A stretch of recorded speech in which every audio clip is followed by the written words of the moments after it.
ராகு கேது தோஷம் நீக்கும் திருநாகேஸ்வரம் நாகநாத சுவாமி திருக்கோவில். இக்கோவில் தஞ்சாவூர் மாவட்டம் கும்பகோணம் மற்றும் திருநாகேஸ்வரம் என்னும் ஊரில் அமைந்துள்ளது.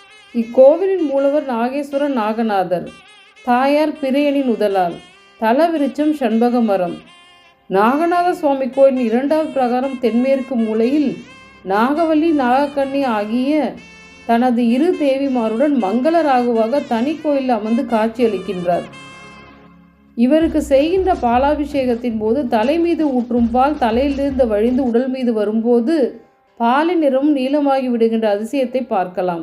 இவருக்கு உகந்த மலர் மந்தாரையாகும். ராகுகேது பயிற்சியின் போது இந்த கோவிலுக்கு ஆயிரக்கணக்கான பக்தர்கள் வருகை தந்து சிறப்பு பரிகார பூஜையில் கலந்து கொள்கின்றனர். நவகிரக தலங்களில் ராகு பகவானுக்குரிய பரிகார தலமாக திருநாகேஸ்வரம் விளங்குகிறது. இங்கு ராகு திசை, ராகு தோஷம் போன்ற பிரச்சனைகளிலிருந்து விடுபட பக்தர்கள் வந்து வழிபடுகின்றனர். ஓம் ஸ்ரீ ராகு பகவானே போற்றி போற்றி.